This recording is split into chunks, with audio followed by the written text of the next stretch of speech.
Good evening. എല്ലാ പ്രേക്ഷകർക്കും prime ടൈമിലേക്ക് സ്വാഗതം. ഭാരതാംബ വിവാദം ഇന്നും അതിനൊരു തുടർച്ചയുണ്ടായി. കേരള യൂണിവേഴ്സിറ്റിയുടെ സെനറ്റ് ഹാളിൽ നടന്ന ഗവർണർ പങ്കെടുത്ത പരിപാടിയിലും വിവാദമുണ്ടായി. SFIയും KSUവും പ്രതിഷേധിച്ചു. അവിടെയും ചിത്രത്തിൽ പുഷ്പാർച്ചന ഗവർണർ നടത്തി. ഭാരതാംബയുടെ വിവാദം തുടരുമ്പോൾ ഈ വിവാദം കൊണ്ട് എന്തർത്ഥം, എന്ത് പ്രസക്തി എന്ന് ചിന്തിക്കുന്നവരുണ്ടെങ്കിൽ അവരെ കുറ്റം പറയാൻ കഴിയില്ല. പ്രൈം ടൈം ആരംഭിക്കുന്നു.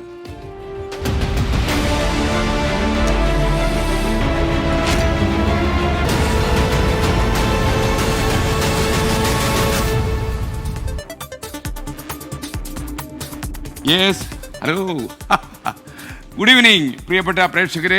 പ്രൈം ടൈമിലേക്ക് സ്വാഗതം. വളരെ പ്രധാനപ്പെട്ട ഒരു കാര്യം, സംസ്ഥാനത്ത് അടുത്ത 4 ദിവസം ശക്തമായ മഴ തുടരുമെന്ന് കേന്ദ്ര കാലാവസ്ഥാ വകുപ്പ് മുന്നറിയിപ്പ് നൽകുന്നു. ഇടുക്കി, പാലക്കാട്, മലപ്പുറം, വയനാട്, തൃശൂർ, എറണാകുളം ജില്ലകളിൽ ഓറഞ്ച് അലർട്ട് പ്രഖ്യാപിച്ചിരിക്കുകയാണ്. തൃശൂർ ഇരിങ്ങാലക്കുടയിൽ ശുചിമുറിയുടെ ചുമരിടിഞ്ഞ് വീണ് യുവാവ് മരിച്ചു. കനത്ത മഴയെ തുടർന്ന് കോഴിക്കോട് മാവൂരിലും ഇടുക്കി മാങ്കുളത്തും റോഡ് ഇടിഞ്ഞു താണു. കൂടുതൽ വിവരങ്ങളുമായി, കാലാവസ്ഥയുടെ മുന്നറിയിപ്പുകളുടെ വിശദാംശങ്ങളുമായി അലക്സ് റാം മുഹമ്മദ് തിരുവനന്തപുരത്ത് നിന്ന് ചേരുന്നു. അലക്സ്, പ്രൈം ടൈമിലേക്ക് സ്വാഗതം. കൂടുതൽ വിവരങ്ങൾ. എസ്കാൻ, ഗുഡ് ഈവനിങ്. എസ്കാൻ സൂചിപ്പിച്ചതുപോലെ അടുത്ത 4 ദിവസം സംസ്ഥാനത്ത് ശക്തമായ മഴയ്ക്കുള്ള സാധ്യത കേന്ദ്ര കാലാവസ്ഥാ വകുപ്പ് പ്രവചിക്കുന്നുണ്ട്. 12 ജില്ലകളിലാണ് ഇന്ന് മഴ മുന്നറിയിപ്പ് നൽകിയിട്ടുള്ളത്. വരുന്ന ദിവസങ്ങളിലും കൂടുതൽ ജില്ലകളിൽ മഴ മുന്നറിയിപ്പുണ്ട്. ഇന്നും നാളെയും ഒറ്റപ്പെട്ട അതിശക്തമായ മഴയ്ക്കുള്ള സാധ്യതയും പലയിടങ്ങളിലുമുണ്ട്.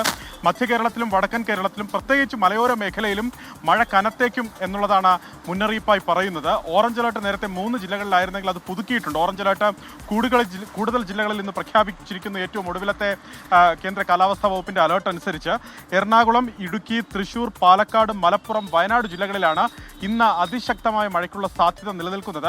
പലയിടങ്ങളിലും മണിക്കൂറുകളായി ഈ മലയോര മേഖലയിൽ, ഈ പറഞ്ഞ ജില്ലകളിലെ മലയോര മേഖലയിൽ കനത്ത മഴ ലഭിക്കുന്നുണ്ട്, പലയിടങ്ങളിൽ ലഭിക്കുന്നുണ്ട്.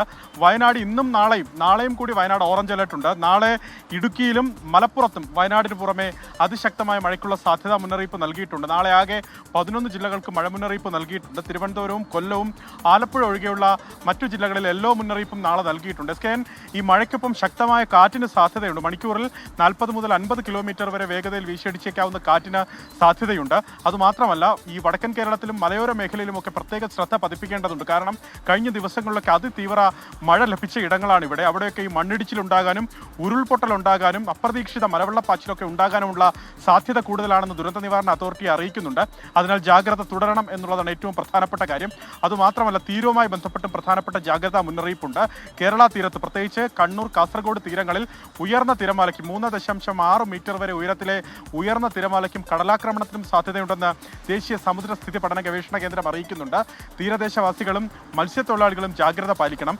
കേരള, കർണാടക, ലക്ഷദ്വീപ് തീരങ്ങളിൽ മത്സ്യബന്ധനത്തിന് വിലക്ക് ഏർപ്പെടുത്തുകയും ചെയ്തിട്ടുണ്ട്. നമുക്കറിയാവുന്നതുപോലെ ഒരു 4-5 ദിവസത്തിന് ശേഷമാണ് സംസ്ഥാനത്ത് വീണ്ടും മഴ ശക്തമായത്. അതിൻ്റെ പ്രധാന കാരണമായി കേന്ദ്ര കാലാവസ്ഥാ വകുപ്പ് പറയുന്നത് വടക്കു പടിഞ്ഞാറൻ ബംഗാൾ ഉൾക്കടലിനും വടക്കൻ ആന്ധ്രാപ്രദേശിൻ്റെയും തെക്കൻ ഒഡീഷ തീരത്തിന് മുകളിലായി ഒരു ചക്രവാത ചുഴി സ്ഥിതി ചെയ്യുന്നുണ്ട്. അത് അടുത്ത 24 മണിക്കൂറിൽ അത് ശക്തി പ്രാപിക്കാനുള്ള സാധ്യതയാണ് കാണുന്നത്.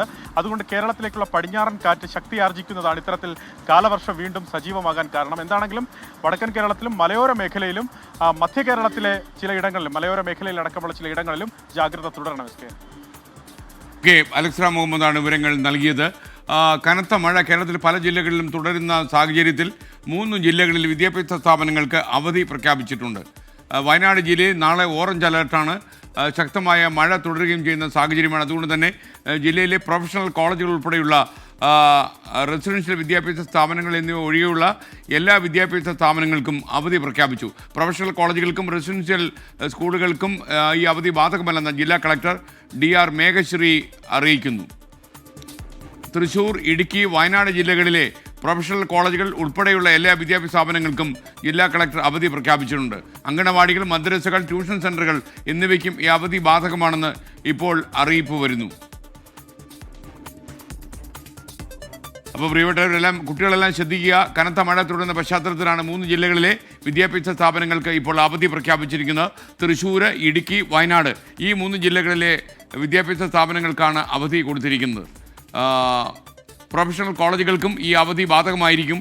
അതുപോലെ തന്നെ അങ്കണവാടികൾ, മദ്രസകൾ, ട്യൂഷൻ സെൻ്ററുകൾ എന്നിവയ്ക്കും ഈ അവധി ബാധകമാക്കിയിട്ടുണ്ട്.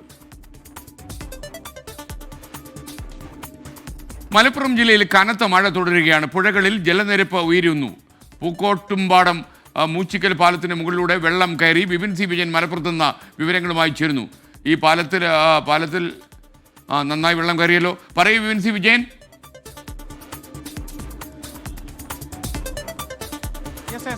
അതിശക്തമായ മഴയാണ് മലപ്പുറം ജില്ലയിൽ പെയ്തുകൊണ്ടിരിക്കുന്നത്. ഇന്ന് രാവിലെയൊക്കെ വലിയ മഴ എന്ന് തന്നെ പറയാവുന്ന സ്ഥിതിയാണ്. ഇടവിട്ടിട്ടാണെങ്കിൽ പോലും മഴ മാറി നിൽക്കുന്ന ഒരു സന്ദർഭം പോലും ഇല്ല എന്നുള്ളതാണ് ജില്ലയിലെ പൊതുവായിട്ടുള്ള ഒരു അവസ്ഥ. അതുകൊണ്ട് തന്നെ ജലനിരപ്പ് ഓരോ നിമിഷം കഴിയും തോറും പുഴകളിൽ കൂടിക്കൊണ്ടിരിക്കുന്നു. പ്രധാനമായും ചാലിയാറിലാണ് ജലനിരപ്പ് കൂടി വരുന്നത്. ഒപ്പം വയനാട്ടിലൊക്കെ വലിയ മഴ പെയ്യുന്നത് കൊണ്ട് തന്നെ അതിൻ്റെ ഒരു പ്രതിഫലനം അത് ഈ ചാലിയാർ പുഴയിലൊക്കെ ഉണ്ടാകുന്നുണ്ട്. മറ്റ് സ്ഥലങ്ങളിലേക്കും വരികയാണെങ്കിൽ ഈ പൊന്നാനിയിൽ മഴയോടൊപ്പം തന്നെ കാറ്റും അടിക്കുന്നുണ്ട്. അതുകൊണ്ട് തന്നെ അവിടുത്തെ വൈദ്യുതി ബന്ധങ്ങൾ താറുമാറായിട്ടുണ്ട്. കടൽക്ഷോഭത്തിനുള്ളൊരു സാധ്യത നിലനിൽക്കുന്നുണ്ട്. റവന്യൂ വിഭാഗം നിലമ്പൂർ മേഖലയിലാണ് ഇപ്പോൾ ഒരു ജാഗ്രതാ നിർദ്ദേശം പുറപ്പെടുവിച്ചിരിക്കുന്നത്. ജ്യോതിപ്പടി അടക്കമുള്ള നഗരത്തിലോട് ചേർന്ന് നടക്കുന്ന സ്ഥലങ്ങളെല്ലാം ഇന്ന് പല സന്ദർഭങ്ങളിലും വെള്ളത്തിനടിയിലാവുന്ന ഒരു സ്ഥിതിയുണ്ടായിരുന്നു. ആ പ്രദേശത്തൊക്കെ തന്നെ അത്രത്തോളം ജലനിരപ്പ് ഉയരുകയാണ്. അപ്പോൾ വാഹന ഗതാഗതം പോലീസ് ബൈപ്പാസ് വഴി തിരിച്ചു വിടുകയാണ് ഉണ്ടായിരുന്നത്. ചന്തക്കുന്നിലും ഇപ്പോൾ ഒരു വെള്ളക്കെട്ട് ഉണ്ടായിട്ടുണ്ട്. ഇങ്ങനെ പല ഭാഗങ്ങളിലും വെള്ളക്കെട്ടുണ്ടായതോടുകൂടി തന്നെ ഗതാഗതം ആകെ തന്നെ മാറിയിട്ടുണ്ട്. മൂച്ചിക്കൽ പുഴയിൽ ഇന്ന് വൈകുന്നേരത്തോടു കൂടിയാണ് അവിടെ വെള്ളം കൂടുകയും ഒപ്പം തന്നെ ഈ പാലത്തിന് മുകളിലൂടെ വെള്ളം പോകുന്ന ഒരു അവസ്ഥയും ഉണ്ടായത്. ഇങ്ങനെ കരകവിയും എന്നുള്ളൊരു സ്ഥിതിയിലാണ് നിൽക്കുന്നത്. ഇന്ന് രാത്രി കൂടി മഴ അതിശക്തമായി പെയ്യുകയാണെങ്കിൽ നാടുകാണി ചുരത്തിൽ മണ്ണിടിച്ചിലിനൊരു സാധ്യതയുണ്ട് എന്നുള്ളത് കൂടി റവന്യൂ വിഭാഗം അറിയിക്കുന്നുണ്ട്. ഇപ്പോൾ ക്യാമ്പുകൾ സജ്ജമാണ്. ക്യാമ്പുകളിലേക്ക് മാറാൻ കഴിയാത്തവർ അടുത്തുള്ള ബന്ധുവീടുകളിലേക്ക് ഇത്തരത്തിൽ സ്വയം കണ്ടു തന്നെ മാറണം എന്നുള്ള ഒരു നിർദ്ദേശം കൂടിയാണ് ഇപ്പോൾ ജില്ലാ ഭരണകൂടത്തിന്റെ ഭാഗത്തുനിന്നുണ്ടായത്. മഴ ഇപ്പോഴും മലപ്പുറം ജില്ലയിലെ വിവിധ ഭാഗങ്ങളിൽ ശക്തമായി തന്നെ പെയ്തുകൊണ്ടിരിക്കുകയാണ്. SK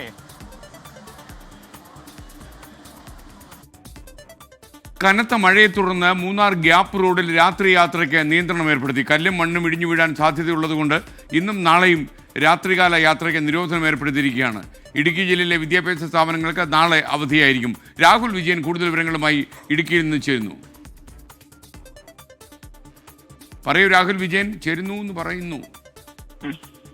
SKN ഇടുക്കി ജില്ലയിൽ കനത്ത മഴയാണ് കഴിഞ്ഞ മണിക്കൂറുകളിലൊക്കെ പെയ്യുന്നത്. ഈ പശ്ചാത്തലത്തിലാണ് ഓറഞ്ച് അലർട്ടാണ് നിലവിലുള്ളത്. ഈ പശ്ചാത്തലത്തിലാണ് ഈ ഗ്യാപ്പ് റോഡിലൂടെയുള്ള യാത്ര പൂർണ്ണമായിട്ടും ജില്ലാ ഭരണകൂടം നിരോധിച്ചിരിക്കുന്നത്. നാളെയും മറ്റന്നാളും ആണ് ഈ നിയന്ത്രണം ഏർപ്പെടുത്തിയിരിക്കുന്നതാണ് ഏറ്റവും പ്രധാനപ്പെട്ട കാര്യം.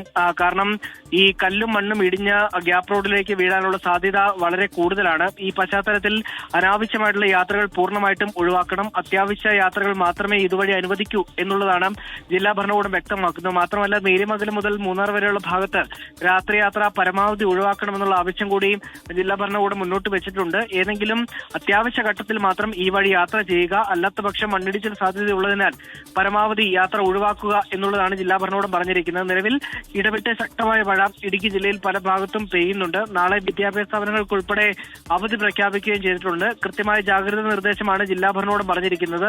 ഇതിൽ ഏറ്റവും പ്രധാനപ്പെട്ട കാര്യം മറ്റൊരു കാര്യം കൂടി പറയേണ്ടത് മുല്ലപ്പെരിയാർ അണക്കെട്ടിലെ ജലനിരപ്പ് ഉയരുകയാണ്. 133 അടിയിലേക്ക് ജലനിരപ്പ് ഉയർന്നിട്ടുണ്ട്. 136 അടിയാണ് നിലവിൽ ആ റൂൾ കർവ്. അതുകൊണ്ട് തന്നെ 136 അടിയിലേക്ക് ജലനിരപ്പ് എത്തിയാൽ സ്പിൽവേ ഷട്ടർ വഴി വെള്ളം പുറത്തേക്ക് ഒഴുക്കാനുള്ളൊരു സാധ്യതയുണ്ട്. അതുകൊണ്ട് തന്നെ പെരിയാറിന്റെ തീരത്തുള്ളവർ ജാഗ്രത പാലിക്കണമെന്നുള്ള നിർദ്ദേശം കൂടി ജില്ലാ ഭരണകൂടം മുന്നോട്ട് വെക്കുന്നുണ്ട്. Thank you Rahul Vijayan. കോഴിക്കോട് കക്കയം ഡാമിൽ ജലനിരപ്പ് ഉയരുന്നതിനാൽ മേഖലയിൽ ഓറഞ്ച് അലർട്ട് പ്രഖ്യാപിച്ചു. 756.50 മീറ്ററാണ് നിലവിലെ ജലനിരപ്പ്. പ്രദേശത്തുള്ള ആളുകൾ ജാഗ്രത പാലിക്കണമെന്ന് അധികാരികൾ നിർദ്ദേശിക്കുന്നു. ഷഹദ് റഹ്മാൻ കോഴിക്കോട് നിന്ന് ചേരുന്നു. ഷഹദെ പറയൂ. ഏകദേശം 6:30 കൂടിയിട്ടാണ് ഇത്തരത്തിലൊരു അലേർട്ട് പുറത്തിറങ്ങുന്നത്. പ്രധാനമായിട്ടും SKN സൂചിപ്പിച്ചതുപോലെ തന്നെ കക്കയം ഡാമിൽ ജലനിരപ്പ് ഉയർന്നിട്ടുണ്ട്. 756.51 മീറ്ററാണ് ഇത്തരത്തിൽ ജലനിരപ്പ് ഉയർന്നിട്ടുള്ളത്. ഈ പശ്ചാത്തലത്തിൽ ഈ മേഖലയിൽ ഓറഞ്ച് അലേർട്ട് പ്രഖ്യാപിച്ചിട്ടുണ്ട്. അതിനാൽ ഡാമിലെ അധിക ജലം പുഴയിലേക്ക് ഒഴുക്കിവിടുമെന്ന് എക്സിക്യൂട്ടീവ് എഞ്ചിനീയർ വാർത്താക്കുറിപ്പിൽ അറിയിച്ചിട്ടുണ്ട്. ഈ ഒരു പശ്ചാത്തലത്തിൽ ഈ മേഖലയിലുള്ള ആളുകൾ ജാഗ്രത പാലിക്കണം എന്ന ഒരു നിർദ്ദേശമാണ് പ്രധാനമായിട്ടും ഇപ്പോൾ പുറപ്പെടുവിച്ചിട്ടുള്ളത്. അതുകൊണ്ട് തന്നെ മാത്രമല്ല ഈ മേഖലയിൽ കനത്ത മഴയാണ്. രാവിലെ മുതൽ തന്നെ വലിയ രീതിയിലുള്ള മഴയാണ് കോഴിക്കോട് ജില്ലയുടെ മലയോര മേഖലകളിൽ റിപ്പോർട്ട് ചെയ്യുന്നത്. ഈ ഒരു പശ്ചാത്തലത്തിൽ കൂടിയാണ് ഇത്തരത്തിലൊരു ജാഗ്രതാ നിർദ്ദേശം പുറപ്പെടുവിച്ചിട്ടുള്ളത്.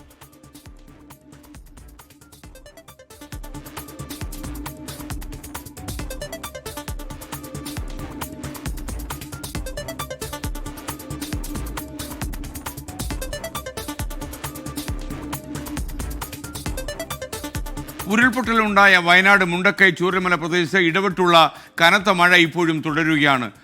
പുന്നപ്പുഴയിൽ ശക്തമായ കുത്തൊഴുക്ക് അനുഭവപ്പെടുന്നു. ദുരന്തബാധിത പ്രദേശത്തെ 3 വാർഡുകളിലെ എല്ലാ കുടുംബങ്ങൾക്കും ധനസഹായം ലഭ്യമാക്കണമെന്നാവശ്യപ്പെട്ട് വലിയ പ്രതിഷേധമുണ്ടായി.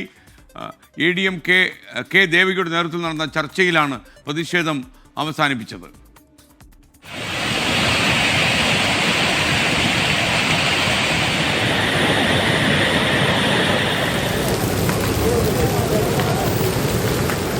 കലങ്ങിമറിഞ്ഞ് ഒഴുകുകയാണ് പുന്നപ്പുഴ. ഇന്നലെയും ഇന്നുമായി പെയ്യുന്ന കനത്ത മഴയാണ് കാരണം. നേരത്തെ ഉരുൾപൊട്ടി മണ്ണിടിഞ്ഞ പുഞ്ചിരിമട്ടം വനറാണി എസ്റ്റേറ്റ് ഭാഗത്ത് വീണ്ടും മണ്ണിടിച്ചിലുണ്ടായി. പുഞ്ചിരിമട്ടം റോഡിലും അട്ടമല റോഡിലും സ്കൂൾ, പുതിയ വില്ലേജ് റോഡുകളിലും വെള്ളം കയറി.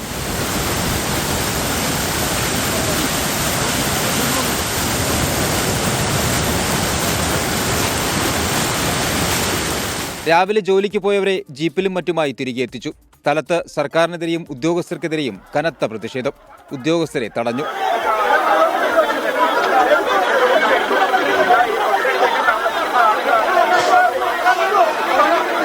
നിലവിൽ മഴ പെയ്ത അവിടെ പണിയില്ല ഇവിടുത്തെ നാട്ടുകാർക്ക്. അത് എന്നും പറയുന്നത്. അപ്പോൾ ഒരു പറയുന്നത് നിങ്ങൾക്ക് വേറെ സ്ഥലത്ത് പോയിട്ട് പണിയെടുക്കാലോ, അല്ലെങ്കിൽ നിങ്ങൾ കല്ലിൻ്റെ അപ്പുറത്താണോ ഇപ്പുറത്താണോ ഡെയിലി ചോദിക്കുന്നതാ. വില്ലേജ് ഓഫീസർ ഈ നേരം വരെ ഇപ്പോഴാണ് വന്നിട്ടുള്ളത്. എൻ്റെ വീട്ടിൽ ഉരുൾപൊട്ടിട്ട് വന്ന കല്ല് മരം ഇപ്പോഴും അവിടെ കിടക്കുകയാണ്. വില്ലേജ് ഓഫീസർ വന്ന് പറഞ്ഞു തരാം, ഇതൊക്കെ ഉണങ്ങിപ്പോൾ ഡ്രൈവ് ചെയ്ത് പോകുന്നുള്ളൂ. ഞങ്ങൾക്ക് കിട്ടേണ്ട സർവ്വ ആനുകൂല്യം വില്ലേജ് ഓഫീസറാണ് മുടക്കിയുള്ളത്.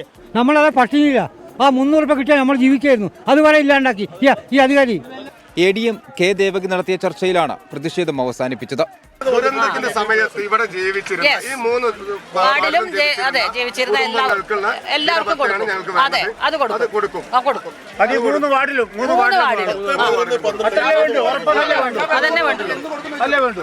മാഡം, അതിന് ഇനി എന്ത് ചെയ്യരുത്?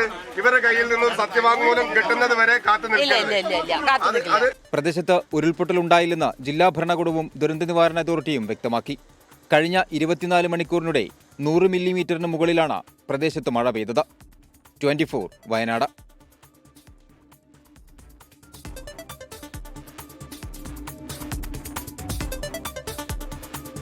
പല ജില്ലകളിലും അവധിയുണ്ടോ എന്ന് ചോദിക്കുന്നു. കോട്ടയം, എറണാകുളം, ഇങ്ങനെയൊക്കെയുള്ള പല ജില്ലകളിലും, പാലക്കാട്, ഇങ്ങനെ ഒരുപാട് ജില്ലകളിൽ അവധി വേണമെന്ന് ആവശ്യപ്പെട്ടിട്ടുണ്ട്. 3 ജില്ലകളിൽ മാത്രമേ അവധിയുള്ളൂ. കനത്ത മഴ തുടരുന്ന പശ്ചാത്തലത്തിൽ 3 ജില്ലകളിലെ ജില്ലാ കളക്ടർമാർ അവധി പ്രഖ്യാപിച്ചിട്ടുണ്ട്. എല്ലാ വിദ്യാഭ്യാസ സ്ഥാപനങ്ങൾക്കും അവധിയുള്ളത് തൃശ്ശൂർ, ഇടുക്കി ജില്ലകളിൽ മാത്രമാണ്. പ്രൊഫഷണൽ കോളേജുകൾ ഉൾപ്പെടെയുള്ള എല്ലാ വിദ്യാഭ്യാസ സ്ഥാപനങ്ങൾക്കും തൃശ്ശൂർ, ഇടുക്കി ജില്ലകളിൽ അവധിയായിരിക്കും. എന്നാൽ പ്രൊഫഷണൽ കോളേജുകൾ ഒഴികെയുള്ള വിദ്യാഭ്യാസ സ്ഥാപനങ്ങൾക്കാണ് വയനാട്ടിൽ അവധി ഉണ്ടായിരിക്കുക. അതുപോലെ റെസിഡൻഷ്യൽ സ്കൂളുകൾക്കും ഈ അവധി ബാധകമായിരിക്കില്ല. അപ്പോൾ 2 ജില്ലകളിൽ പ്രൊഫഷണൽ കോളേജുകളും ഉൾപ്പെടെയുള്ള വിദ്യാഭ്യാസ സ്ഥാപനങ്ങൾക്ക് അവധിയാണ്. അത് തൃശ്ശൂരിലും ഇടുക്കിയിലുമാണ്. വയനാട്ടിൽ പ്രൊഫഷണൽ കോളേജുകൾക്കും റെസിഡൻഷ്യൽ സ്കൂളുകൾക്കും അവധി ബാധകമല്ല. മറ്റൊരു ജില്ലയിലും അവധി ഇതുവരെ പ്രഖ്യാപിച്ചിട്ടില്ല. അപ്പോൾ ഒരുപാട് പ്രേക്ഷകർ അവധിയുണ്ടോ എന്നിങ്ങനെ ചോദിച്ചുകൊണ്ടിരിക്കുന്നു. അപ്പോൾ അവധി ഇതുവരെ പ്രഖ്യാപിച്ചിട്ടില്ല. അപ്പം 3 ജില്ലകളിലെ അവധിയുള്ളൂ. തൃശ്ശൂരിലും ഇടുക്കിയിലും 2 ജില്ലകളിൽ പ്രൊഫഷണൽ കോളേജുകൾ ഉൾപ്പെടെയുള്ള എല്ലാ വിദ്യാഭ്യാസ സ്ഥാപനങ്ങൾക്കും അവധിയാണ്. വയനാട്ടിൽ റെസിഡൻഷ്യൽ പള്ളിക്കൂടങ്ങൾക്കും അതേപോലെ പ്രൊഫഷണൽ കോളേജുകൾക്കും ഒഴികെ മറ്റെല്ലാ വിദ്യാഭ്യാസ സ്ഥാപനങ്ങൾക്കും അവധി ജില്ലാ കളക്ടർ പ്രഖ്യാപിച്ചിട്ടുണ്ട്. പിന്നെ അവധി ഏതെങ്കിലും ജില്ലയിൽ വരികയാണെങ്കിൽ തൽക്ഷണം പ്രേക്ഷകരുടെ കാതുകളിൽ ഞാൻ എത്തിക്കും. മലപ്പുറത്തെ കാട്ടാനാക്രമണം ഉണ്ടായ വാണിയമ്പുഴ ഉന്നതിയിലേക്ക് ഫയർഫോഴ്സിന് ഇപ്പോഴും എത്താൻ സാധിച്ചിട്ടില്ല. ചാലിയാറിൽ അതിശക്തമായ ഒഴുക്കാണ്. ചാലിയാർ പുഴ കടന്നു പോകണം ഇവിടെ എത്താൻ. കാട്ടാനാക്രമണത്തിൽ കൊല്ലപ്പെട്ട ബില്ലിയുടെ മൃതദേഹം ഇക്കരെ എത്തിക്കാൻ NDRFിൻ്റെ സഹായം തേടിയിട്ടുണ്ട്. ഈ പുഴ കടന്നു പോകാൻ ഒരു മാർഗവുമില്ലാത്ത അവസ്ഥയിലാണെന്ന് നമുക്ക് ലഭിക്കുന്ന വിവരം. വിപിൻ സി വിജയൻ ചേരുന്ന വിശദാംശങ്ങളുമായി. വിപിൻ, ഈ ചാലിയാർ പുഴ അത്ര രീതിയിൽ കുത്തൊഴുകയാണോ? എന്താണ് ഈ വിവരം നമുക്ക് ലഭിക്കുന്നത്? പറയൂ. ചാലിയാറിൽ വലിയ ഒഴുക്കാണ്. ഇന്നിപ്പോൾ വൈകുന്നേരമാണ് കാട്ടാനാക്രമണത്തിൽ സംസ്ഥാനത്ത് ഒരു ജീവൻ കൂടി നഷ്ടപ്പെട്ടിരിക്കുന്നത്. അത് പോത്തുകൽ പഞ്ചായത്തിലെ മുണ്ടേരിയിലെ വാണിയമ്പുഴ നഗറിലാണ്. വാണിയമ്പുഴ ഉന്നതിയിലെ ബില്ലിയാണ് മരിച്ചത്. ബില്ലി രാവിലെ അടുത്തുള്ള കൂൺ പറിക്കുന്നതിന് വേണ്ടി പോയതായിരുന്നു. പിന്നീട് വൈകിട്ടും ബില്ലിയെ കാണാത്തതിനെ തുടർന്ന് വീട്ടുകാർ അവിടെ തെരച്ചിൽ നടത്തിയപ്പോഴാണ് ആ സമീപത്ത് മൃതദേഹം കണ്ടെത്തിയത്. അതിന് തൊട്ടടുത്ത് തന്നെ ആനയുടെ സാന്നിധ്യവും ഉണ്ടായിരുന്നു. പിന്നീട് പടക്കമൊക്കെ പൊട്ടിച്ചാണ് ഈ കാട്ടാനയെ അവർ അകറ്റിയതും. ഇപ്പോൾ വനംവകുപ്പ് വനംവകുപ്പിനെ ഉൾപ്പെടെ ഈ വിവരം അറിയിക്കുകയും ചെയ്തത്. അതിനെ തുടർന്നാണ് മൃതദേഹം ഇങ്ങോട്ടേക്ക്, അതായത് ചാലിയാറിന് അക്കരെയാണ് ഈ വാണിയമ്പുഴ നഗർ ഉള്ളത്. അവിടെ നിന്നും മൃതദേഹം ഇപ്പോൾ ഇക്കരയ്ക്ക് എത്തിക്കുന്നതിന് വേണ്ടി 7 അംഗ സംഘമാണ് ഇവിടുന്ന് ഡിങ്കി ബോട്ടുമായി പോയത്. ഈ ചാലിയാറിൽ ഒഴുക്കായതുകൊണ്ട് തന്നെ ഡിങ്കി ബോട്ടിൽ 7 ഫയർഫോഴ്സിന്റെ ഉദ്യോഗസ്ഥരാണ് ഉണ്ടായിരുന്നത്. ഇവർ 7 പേരും പോയ ഡിങ്കി ബോട്ട് മറിയുകയും അവർ സുരക്ഷിതരാണെങ്കിൽ പോലും ഒരു തുരുത്തിൽ ഒറ്റപ്പെടുകയുമാണ് ഉണ്ടായത്. ഇതോടെയാണ് NDRFിന്റെ സഹായം ഇപ്പോൾ വനം വകുപ്പ് ഫയർഫോഴ്സും ആവശ്യപ്പെടുകയും NDRF ആ സ്ഥലത്തേക്ക് എത്തുകയും ചെയ്തിട്ടുള്ളത്. NDRFിന്റെ 92 അംഗ സംഘം നിലമ്പൂരിൽ ഈ മഴയുമായി ബന്ധപ്പെട്ടിട്ടുള്ള ഒരു സുരക്ഷിതമായി എത്തിക്കുന്നതിനൊക്കെ വേണ്ടി അതിന്റെ രക്ഷാപ്രവർത്തനത്തിന് വേണ്ടി ഇവിടെ ക്യാമ്പ് ചെയ്യുന്നുണ്ട്. ഈ സംഘമാണ് ഇപ്പോൾ എത്തി ഈ ഫയർഫോഴ്സ് സംഘത്തെ ആദ്യം രക്ഷിക്കുന്നത്. ഇന്നിപ്പോൾ മൃതദേഹം അവിടുന്ന് കരയ്ക്ക് എത്തിക്കുകയോ ഒപ്പം തന്നെ ജില്ലാ ആശുപത്രിയിലേക്ക് എത്തിക്കുമെന്നുള്ളതാണ് നമുക്ക് ലഭിച്ച വിവരം. അതുകൊണ്ട് തന്നെ ഇപ്പോൾ നിലമ്പൂരിലെ ജില്ലാ ആശുപത്രിക്ക് മുൻപിലാണ് നമ്മൾ നിൽക്കുകയൊക്കെ ചെയ്യുന്നത്. അപ്പോൾ മൃതദേഹം നാളെ മാത്രമായിരിക്കും ഇക്കരയ്ക്ക് എത്തിക്കാൻ കഴിയുക എന്നുള്ളതാണ് അവസാനമായിട്ട് ലഭിക്കുന്ന വിവരം. അത്ര അതിശക്തമായ ഒഴുക്ക് ചാലിയാറിൽ തുടരുകയാണ്.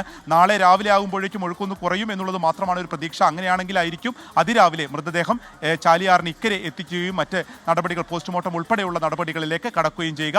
ഒരുപക്ഷെ മഞ്ചേരി മെഡിക്കൽ കോളേജ് ആശുപത്രിയിൽ വെച്ചായിരിക്കും മൃതദേഹത്തിന്റെ പോസ്റ്റ്മോർട്ടം നടപടികളിലേക്ക് കടക്കുകയും ചെയ്യുക. 46 വയസ്സായിരുന്നു ബില്ലിക്ക്. SK. Thank you. Vipin C വിജയനാണ് വിവരങ്ങൾ നൽകിയത്. ഇപ്പോൾ ശ്രീജിത്ത് ശ്രീകുമാരൻ ഒരു വാർത്ത അറിയിക്കുന്നു. പാലക്കാട് പുലാപ്പറ്റ ഉമ്മനഴി അവിടെ നിയന്ത്രണം വിട്ട് മോട്ടോർ ബൈക്ക് ഇലക്ട്രിക് പോസ്റ്റിലിടിച്ച് ഒരു യുവാവ് മരിച്ചു. കോങ്ങാട് തൃപ്പലമുണ്ട ലക്ഷം വീട് നഗർ സ്വദേശി പമ്പവാസനാണ് മരിച്ചത്. നിയന്ത്രണം വിട്ട ബൈക്ക് ഇലക്ട്രിക് പോസ്റ്റിലിടിച്ചാണ് അപകടം ഉണ്ടായത്. ഈ തൽക്ഷണം യുവാവ് മരിക്കുകയായിരുന്നു. മറ്റൊരു വാർത്തയിലേക്ക്. ഇതാണ് ഇപ്പോൾ സ്ക്രീനിൽ കാണുന്ന യുവാവാണ് മരിച്ചത്. വളരെ സങ്കടകരമാണ്. വളരെ പമ്പാവാസൻ എന്ന ചെറുപ്പക്കാരൻ്റെ ചിത്രമാണ് പ്രേക്ഷകർ ഇപ്പോൾ കാണുന്നത്. ബൈക്ക് ഇലക്ട്രിക് പോസ്റ്റിൽ പോയി ഇടിച്ചാണ് മരണം ഉണ്ടായത്. മറ്റൊരു വാർത്തയിലേക്ക്. തമിഴ്നാട് നീലഗിരി കൂനൂരിൽ വീണ്ടും കരടിയുടെ സാന്നിധ്യം ഉണ്ടായി. സൈനിക പരിശീലന കോളേജിൻ്റെ ഗേറ്റ് കരടി ചാടിക്കടക്കുന്ന ദൃശ്യമാണ് പ്രേക്ഷകർ ഇപ്പോൾ കാണുന്നത്. കരടി ചാടിക്കടക്കുകയാണ് ഈ ഗേറ്റ്. ഇതിൻ്റെ ദൃശ്യങ്ങൾ പുറത്തു വന്നതോടെ ആളുകൾക്ക് ചെറുതായി ഭീതി ഉണ്ടായിരിക്കുമെന്ന് വേണം കരുതാൻ. നേരത്തെയും പരിസര പ്രദേശങ്ങളിൽ കരടിയെ കണ്ടിരുന്നു. നമ്മൾ തന്നെ സംപ്രേഷണം ചെയ്തിരുന്നു. കരടി ഗേറ്റ് കടന്നു പോവുകയാണ് കരടി. കണ്ടില്ലേ, അവൻ വളരെ ലൈസൻസ് ഉള്ളതുപോലെ കരടി ഇങ്ങനെ ചാടിക്കടന്നു പോവുകയാണ്. ഇനി എവിടെയോട്ടാണ് ഒളിക്കേണ്ടത് എന്നറിയാതെ കരടി ഇവിടെയൊക്കെ ചാടി നടക്കുകയാണ്. ഗേറ്റിലൂടെ എങ്ങനെ ചാടിക്കിടക്കുമെന്ന് നല്ല ദൃശ്യമാണ്. വിവരങ്ങളുമായി സുർജിത്ത് അയ്യപ്പത്തി ടെലിഫോണിൽ ചേരുന്നു. സുർജിത്ത്, നിരന്തരമായി ഇവിടെ കരടിയുടെ ശല്യമുണ്ടല്ലോ ഈ കൂനൂരിൽ, എന്താണ് വിവരങ്ങൾ? ഉണ്ട്. കഴിഞ്ഞ ദിവസം കൂടി ഇതുപോലെ ഇതിന് സമാനമായ ഒരു വാർത്ത നമ്മൾ നൽകിയതാണ്. ഏതാണ്ട് ആ പ്രദേശത്ത് തന്നെ കരടിയുടെ സാന്നിധ്യം ഉണ്ടെന്ന് സ്ഥിരീകരിക്കുന്ന തരത്തിലുള്ള ദൃശ്യമാണ് നമുക്ക് ലഭ്യമായിരിക്കുന്നത്.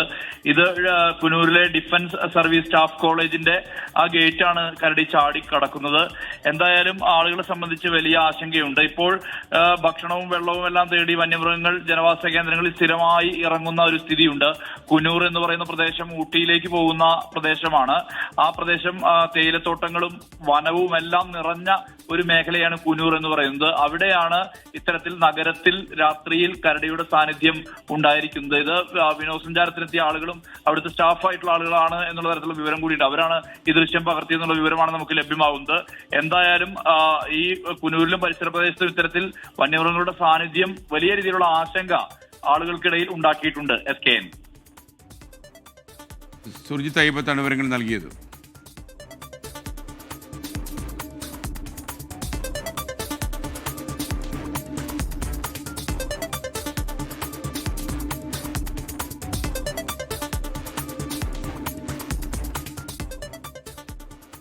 അമൽ സുരേന്ദ്രൻ ഇപ്പോൾ ഒരു വാർത്ത അറിയിക്കുന്നു. എറണാകുളം വടക്കൻ പറവൂരിൽ 2ാം ക്ലാസ്സിൽ പഠിക്കുന്ന 23 വിദ്യാർത്ഥികൾക്ക് പകർച്ചപ്പനി ഉണ്ടായോ എന്ന് സംശയം. ചേന്ദമംഗലം ഗവൺമെൻറ് LP സ്കൂളിൽ 2ാം ക്ലാസ്സിൽ പഠിക്കുന്ന 23 വിദ്യാർത്ഥികളെയാണ് രോഗലക്ഷണം കണ്ടെത്തിയതായി പറയുന്നത്. ഹെൽത്ത് വിഭാഗം ഉദ്യോഗസ്ഥർക്ക് കുട്ടികളുടെ വിവരങ്ങൾ നൽകിക്കഴിഞ്ഞു. നാളെ കൂടുതൽ അന്വേഷണം ഉണ്ടാകും എന്നാണ് നമുക്ക് അന്വേഷിച്ചപ്പോൾ അറിയാൻ കഴിഞ്ഞത്.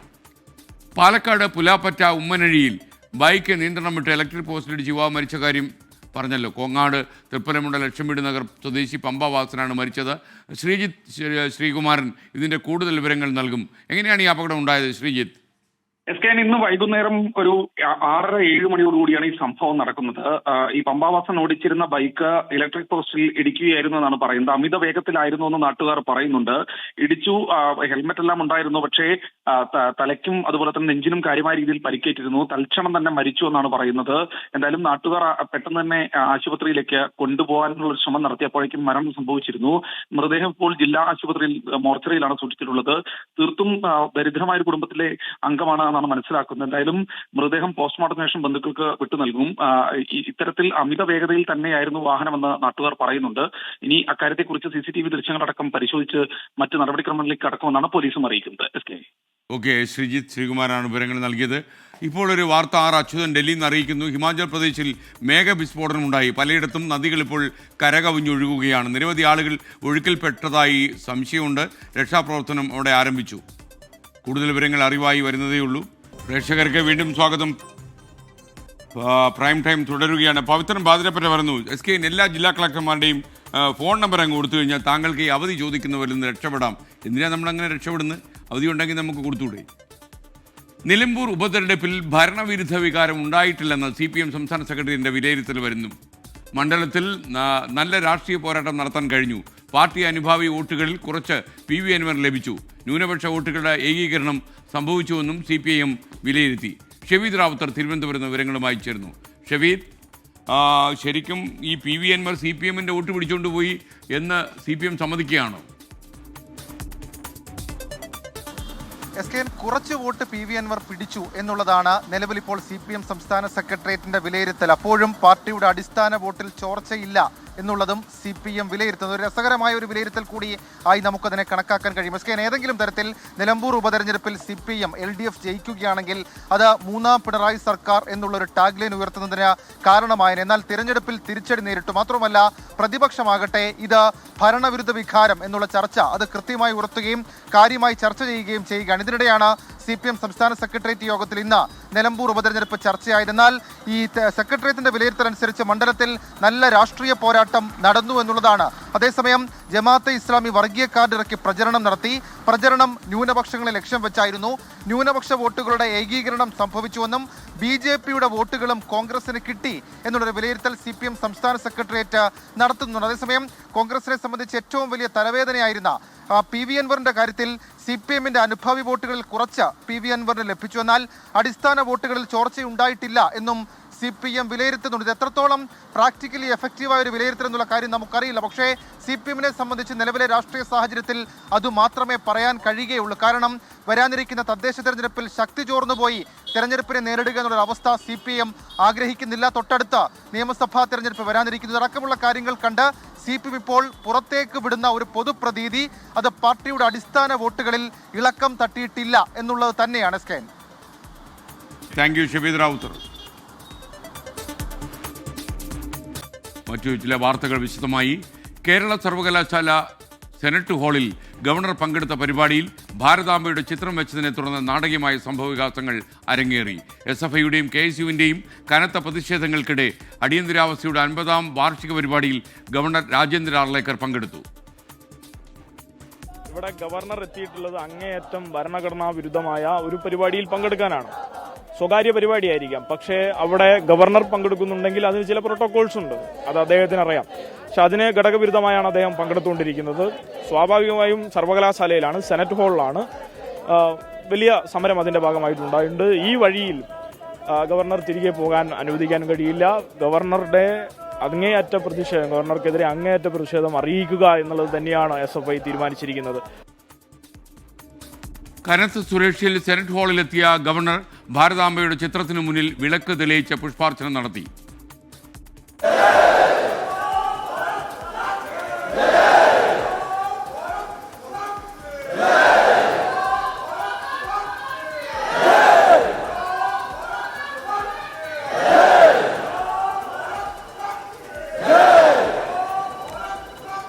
ഗവർണറെ തടയുന്നത് എന്ത് ജനാധിപത്യമാണെന്ന് രാജേന്ദ്ര ആർലേക്കർ പ്രസംഗത്തിലൂടെ ചോദിച്ചു. അടിയന്തരാവസ്ഥ കാലത്തെ CPM ജനസംഘ ബന്ധവും ഗവർണർ ചൂണ്ടിക്കാണിച്ചു. You will just laugh at it, and it is astonishing to understand CPM and Janasangh were contesting election together, And today we have a different picture in Kerala here. I remember in Mumbai, there was Ahilya Rangnekar. Ahilya Rangnekar was CPM's leader. And all our Sangha and Janasangha people worked for her. And she got elected that time. So we forgot everything and we came together. Pinarayi Vijayanji also was beaten. But other factions in this Congress communists did not come in the protest of it. വിദ്യാർത്ഥി സംഘടനകളുടെ പ്രതിഷേധം തുടരുന്നതിനിടെ police ഗവർണറെ സുരക്ഷിതമായി പുറത്തെത്തിച്ചു. സലീം മാലിക് തിരുവനന്തപുരത്ത് നിന്ന് വിവരങ്ങളുമായി ചേർന്നു. സലീം, പ്രൈം ടൈമിലേക്ക് താങ്കൾക്ക് സ്വാഗതം. എന്തായാലും യൂണിവേഴ്സിറ്റി സെനറ്റ് ഹാളിൽ നടന്ന ചടങ്ങിന് പുറത്ത് വല്ലാത്തൊരു സംഘർഷം നിലനിന്നിരുന്നു എന്ന് ഞാൻ മനസ്സിലാക്കുന്നു. വിവരങ്ങൾ. മണിക്കൂറുകൾ നീണ്ട സംഘർഷമായിരുന്നു സർവകലാശാല ആസ്ഥാനത്ത് നടന്നത്. ഏകദേശം 5 മണിയോടുകൂടിയാണ് ഈ സംഘർഷം ആരംഭിക്കുന്നത്. ഗവർണർ പങ്കെടുക്കുന്ന പരിപാടി അത് സർവകലാശാല സെനറ്റ് ഹാൾ അനുവദിക്കുകയായിരുന്നു. അതിന് പിന്നാലെ ആ പരിപാടിയിലേക്ക് ഭാരതാംബയുടെ ചിത്രം വെച്ചതുമായി ബന്ധപ്പെട്ടാണ് ഈ സംഘർഷം തുടങ്ങിയത്.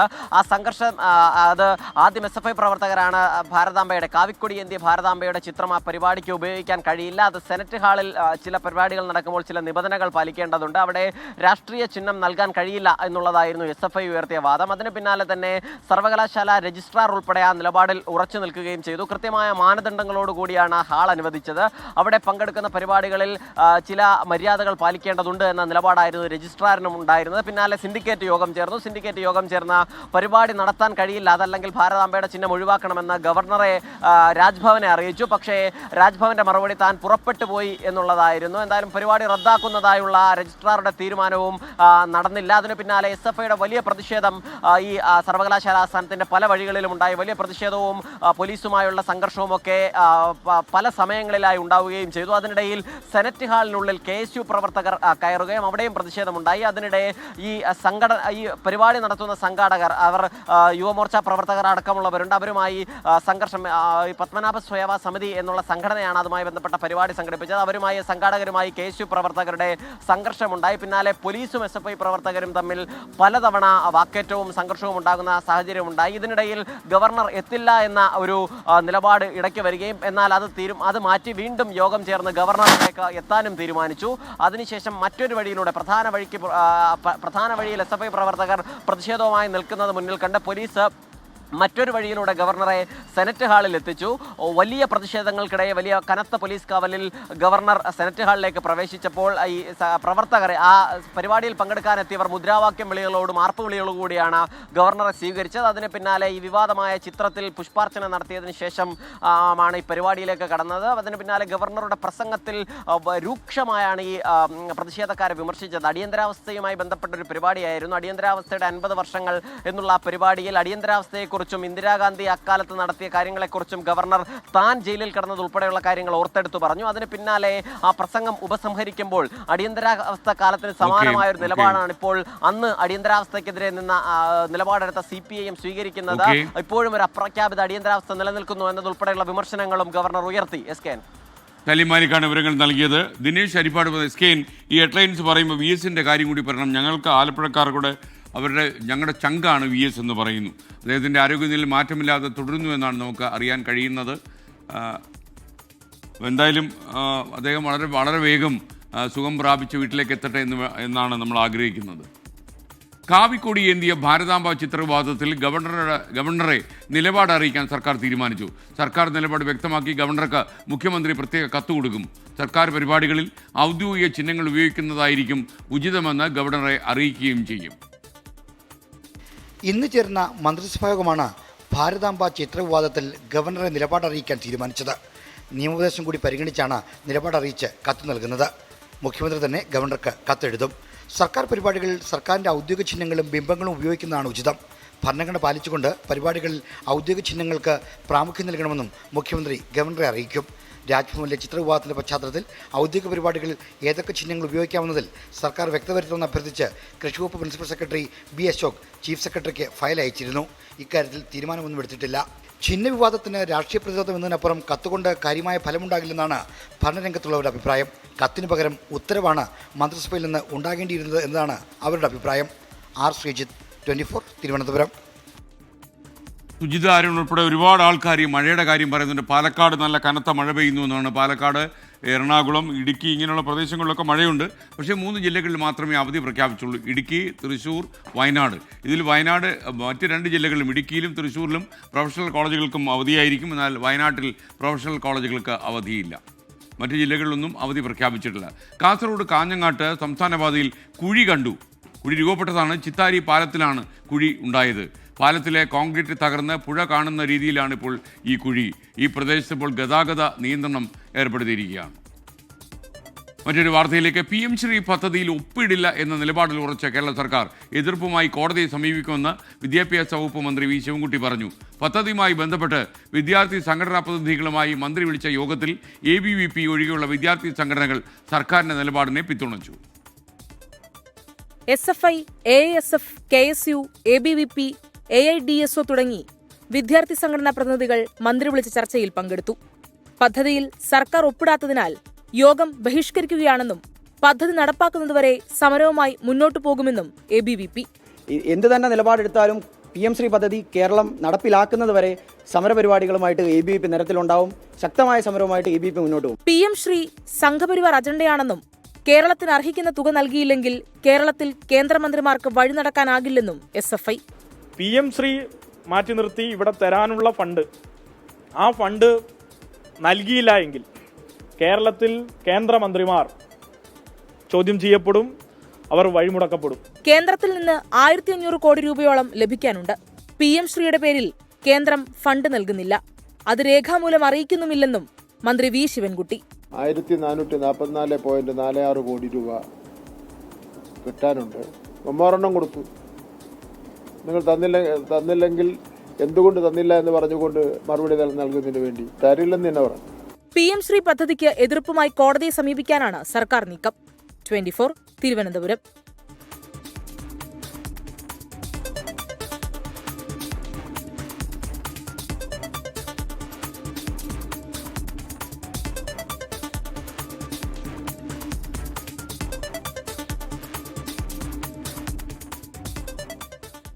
ഹിമാചൽ പ്രദേശിൽ മേഘവിസ്ഫോടനം. ധർമ്മശാലയിൽ നിരവധി തൊഴിലാളികൾ ഒഴുക്കിൽപ്പെട്ടതായി വിവരം.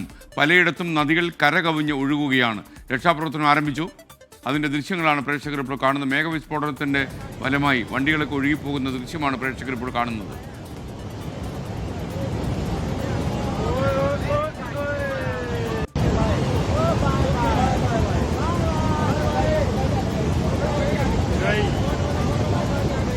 ഡൽഹിയിൽ നിന്ന് ആർ അച്യുതൻ ചേരുകയാണ്. അച്യുതൻ, വിവരങ്ങൾ. ഇന്ന് ഹിമാചൽ പ്രദേശിന്റെ പലയിടങ്ങളിലാണ് ഈ മേഘവിസ്ഫോടനം റിപ്പോർട്ട് ചെയ്തിരിക്കുന്നത്. ഇതിൽ നദികൾ, ഹിമാചൽ പ്രദേശിലെ പല നദികളും ഇപ്പോൾ കരകവിഞ്ഞൊഴുകുന്ന സ്ഥിതിയിലാണുള്ളത്. നിരവധി പേർ ഒഴുക്കിൽപ്പെട്ടതായി ഉള്ള വിവരങ്ങൾ കൂടി ലഭിക്കുന്നുണ്ട്.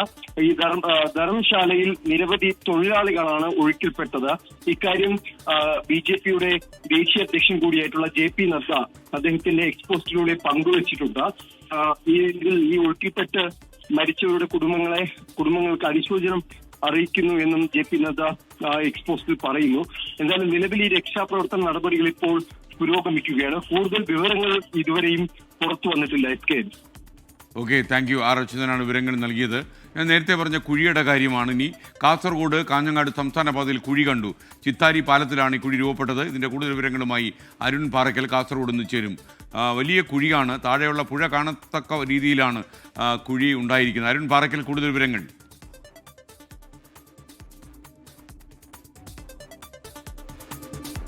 ഓക്കെ, അരുണുമായി ബന്ധപ്പെടാൻ കഴിഞ്ഞിട്ടില്ല. എന്തായാലും ഈ പാലത്തിൽ ഉണ്ടായ കുഴിയാണ്. എന്തായാലും ഗതാഗതത്തിനൊക്കെ വലിയ ബുദ്ധിമുട്ടായിരിക്കും. വളരെ കെയർഫുള്ളായി ആൾക്കാർ അതുവഴി പോവുക. പ്രേക്ഷകർക്ക് വീണ്ടും സ്വാഗതം. പ്രൈം ടൈം അവസാന ഘട്ടത്തിലേക്ക് അടക്കുകയാണ്.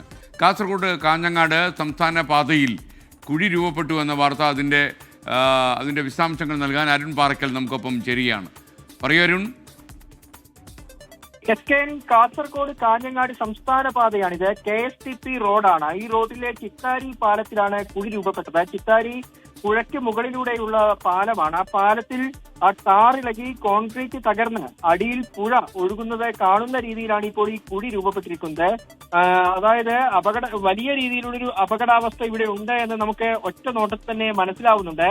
ഇതിലേറ്റവും പ്രധാനപ്പെട്ട ഒരു കാര്യം ഈ ദേവിഞ്ചയിൽ മണ്ണിടിഞ്ഞതോടുകൂടി NH-66 ഗതാഗതം പൂർണ്ണമായും തടസ്സപ്പെടുത്തിയിരുന്നു. ചെറിയ വാഹനങ്ങൾ മാത്രമാണ് ആ പാതയിലൂടെ കടന്നു പോകുന്നത്. അതുകൊണ്ട് ഈ കാസർഗോഡ് കാഞ്ഞങ്ങാട് സംസ്ഥാന പാത KSTP റോഡിലൂടെ ഇപ്പോൾ ഈ കുഴി കാണുന്ന ഈ റോഡിലൂടെയാണ് വലിയ വാഹനങ്ങൾ ഉൾപ്പെടെ ചരക്ക് ഗതാഗതം ഉൾപ്പെടെ നടക്കുന്നത്. മംഗലാപുരത്ത് നിന്ന് നമ്മുടെ കണ്ണൂർ, കാസർഗോഡ്, എറണാകുളം ഭാഗത്തേക്കൊക്കെയുള്ള ചരക്ക് വാഹനങ്ങൾ ഈ പാതയിലൂടെയാണ് പോകുന്നത്. ആ പാതയിലാണ് ഇപ്പോൾ വലിയ രീതിയിലുള്ള കുഴി രൂപപ്പെട്ടിരിക്കുന്നത്. ഈ കാഞ്ഞങ്ങാട് മുതൽ കാസർഗോഡ് വരെയുള്ള ഭാഗങ്ങളിൽ 100 കണക്കിന് കുഴികൾ രൂപപ്പെട്ടിട്ടുണ്ട്. അതൊക്കെ പാച്ച് വർക്ക് ചെയ്ത് PWD അടയ്ക്കുന്ന ഒരു സ്ഥിതിയാണ് നിലവിലുണ്ടായിരുന്നത്. ഇപ്പൊ മഴ പെയ്തതോടുകൂടി ഈ ടാറൊക്കെ തകരുന്നു. ഒപ്പം ഈ ടാർ ഇളകി, ഈ കോൺക്രീറ്റും ഇളകി അതിനടിയിൽ പുഴ ഒഴുകുന്നത് നമുക്ക് ദൃശ്യമാവുന്ന രീതിയിലാണ് ഇപ്പോൾ ഈ കുഴി രൂപപ്പെട്ടിരിക്കുന്നത്. അപകടം പതിയിരിപ്പുണ്ട്. എന്തായാലും ഈ പ്രദേശത്തെ ഗതാഗതം ഭാഗികമായി തടസ്സപ്പെടുത്തിയിട്ടുണ്ട്. മറ്റു വഴിയിലൂടെയാണ് ഈ വാഹനങ്ങളൊക്കെ പോകുന്നത്. പക്ഷേ എത്രയും വേഗം ഈ കുഴി അരുൺ പാറക്കലാണ് വിവരങ്ങൾ നൽകിക്കൊണ്ടിരുന്നത്. കാത്തിരിപ്പുകൾക്കൊടുവിൽ ബഹിരാകാശത്തെ കുതിച്ചു ശുഭാംശു ശുക്ലയും സംഘവും. ഇന്ന് ഉച്ചയ്ക്ക് 12:01 ശുഭാംശു ശുക്ല അടക്കം 4 ബഹിരാകാശ യാത്രികർ ഉൾപ്പെട്ട ആക്സിയം 4 ദൗത്യം. വിക്ഷേപണത്തിന് പിന്നാലെ ജയ് ഹിന്ദ് ജയ് ഭാരത് എന്നായിരുന്നു ശുഭാംശു ശുക്ലയുടെ പ്രതികരണം. ബഹിരാകാശ രംഗത്തെ നാഴികക്കല്ലെന്ന് രാഷ്ട്രപതി ദ്രൗപദി മുർമു. 140 കോടി ഇന്ത്യക്കാരുടെ പ്രതീക്ഷകളുമായിട്ടാണ് ശുഭാംശുവിൻ്റെ യാത്രയെന്ന് പ്രധാനമന്ത്രി Narendra Modi. For 3 nations, a new chapter in space takes flight. Godspeed AX4. ചരിത്രമെഴുതി ശുഭാംശു ശുക്ല. ആക്സിയം 4 ദൗത്യത്തിലൂടെ അന്താരാഷ്ട്ര ബഹിരാകാശ നിലയത്തിലെത്തുന്ന ആദ്യത്തെ ഇന്ത്യൻ പൗരനായി ശുഭാംശു ശുക്ല മാറും. ഫ്ലോറിഡയിലെ കെനഡി സ്പേസ് സെന്ററിൽ നിന്നും SpaceX Falcon 9 റോക്കറ്റിലായിരുന്നു ശുഭാംശു അടക്കം 4 പേരുടെ യാത്ര. ദൗത്യത്തിന്റെ ആദ്യ 2 ഘട്ടങ്ങളും വിജയം. റോക്കറ്റിൽ നിന്ന് വേർപെട്ട ഡ്രാഗൺ പേടകം ലക്ഷ്യസ്ഥാനത്തേക്ക് കുതിക്കുകയാണ്. നാസ മുൻ ബഹിരാകാശ യാത്രികയും ആക്സിയം സ്പേസിലെ ഹ്യൂമൻ സ്പേസ് മിഷൻ ഡയറക്ടറുമായ പെഗി വിറ്റ്സനാണ് ദൗത്യത്തിന് നേതൃത്വം നൽകുന്നത്. ശുഭാംശുവാണ് പൈലറ്റ്.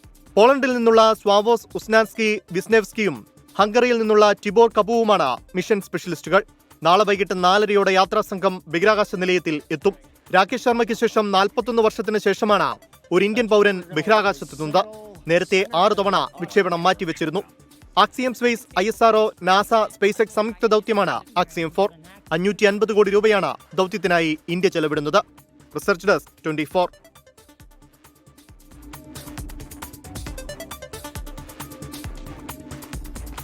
ഹേമ കമ്മിറ്റി റിപ്പോർട്ടുമായി ബന്ധപ്പെട്ട എല്ലാ കേസുകളിലെയും അന്വേഷണം അവസാനിപ്പിച്ചതായി സർക്കാർ ഹൈക്കോടതിയെ അറിയിച്ചു. 34 കേസുകളിലെ നടപടികളാണ് അവസാനിപ്പിച്ചത്. ഈ വാർത്തയുൾപ്പെടെ ഇന്നത്തെ വാർത്താ പകൽ.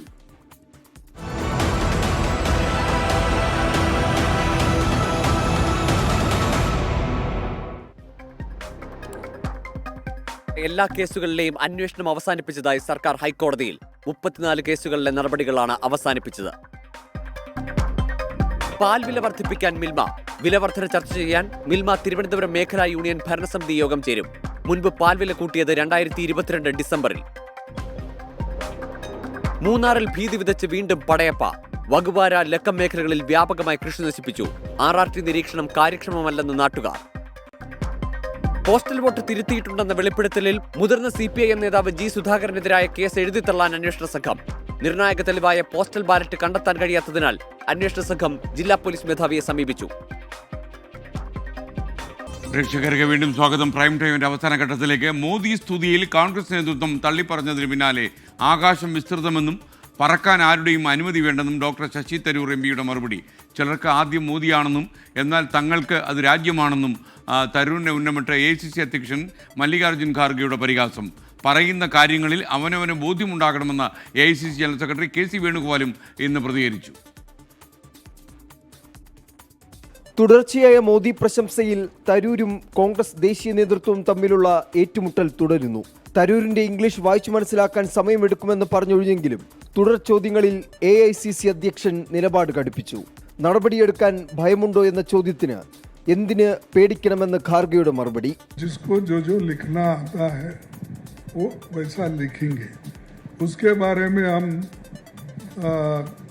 अपना दिमाग खराब नहीं करना चाहते या उसमें हमारा दिमाग लगाना नहीं चाहते।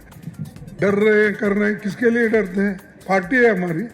പറയുന്ന കാര്യങ്ങളിൽ അവനവന് ബോധ്യമുണ്ടാകണമെന്നായിരുന്നു സംഘടനാ ജനറൽ സെക്രട്ടറി KC വേണുഗോപാലിന്റെ പ്രതികരണം. അത് അവരവർ ചിന്തിക്കേണ്ടതാണ്. താൻ പറയുന്നത് എന്താണെന്നുള്ളത് അവരവർ സ്വയം ചിന്തിക്കേണ്ടതാണ്. അഭിപ്രായ വ്യത്യാസങ്ങളുണ്ടെങ്കിൽ തീർച്ചയായിട്ടും അത് പറയാനുള്ള വേദിയുണ്ട് കോൺഗ്രസിനകത്ത്. അകത്തുണ്ട്, ചർച്ച ചെയ്യേണ്ടതാണ്. ബാക്കി കാര്യങ്ങൾ അവരവർ സ്വന്തം തീരുമാനിക്കേണ്ടതാണ്. നേതാക്കന്മാരുടെ പ്രതികരണത്തിന് പിന്നാലെ ശശി തരൂരിന്റെ എക്സിലൂടെയുള്ള മറുപടി. പറക്കാൻ ആരുടെയും അനുമതി വേണ്ടെന്നും ആകാശം വിസ്തൃതമാണെന്നുമാണ് തരൂരിന്റെ എക്സ് പോസ്റ്റ്. താൻ BJPയിലേക്കില്ലെന്നും തന്റെ ലേഖനം ദേശീയ ഐക്യത്തെക്കുറിച്ചാണെന്നുമായിരുന്നു രാവിലെ ശശി തരൂരിന്റെ വിശദീകരണം. 24 ഡൽഹി. ഇവിടെ കുട്ടികളെ ഒരു കാര്യം അറിയിക്കാനുണ്ട്. വയനാട് ജില്ലാ കളക്ടർ അറിയിക്കുന്ന ഒരു കാര്യമാണ്, അവിടെ പ്രൊഫഷണൽ കോളേജുകൾക്കും അവധിയായിരിക്കുമെന്ന് അറിയിച്ചിട്ടുണ്ട്. അപ്പോൾ ഇപ്പോൾ 3 ജില്ലകളിൽ അവധി പ്രഖ്യാപിച്ചു. തൃശ്ശൂർ, ഇടുക്കി, അതുപോലെ വയനാട്. ഈ വയനാട്, തൃശ്ശൂർ, ഇടുക്കി ഈ 3 ജില്ലകളിലും എല്ലാ വിദ്യാഭ്യാസ സ്ഥാപനങ്ങൾക്കും പ്രൊഫഷണൽ കോളേജുകൾ ഉൾപ്പെടെ അവധിയായിരിക്കുമെന്ന് അതാത് ജില്ലാ കളക്ടർ അറിയിച്ചിട്ടുണ്ട്. ഇതോടെ പ്രൈം ടൈം അവസാനിക്കുന്നു. ഈ മഴക്കാലമാണ്. ഒരു നല്ല രാത്രി നിങ്ങൾക്ക് ഞാൻ നേരുന്നു. ജാഗ്രത. Good bye.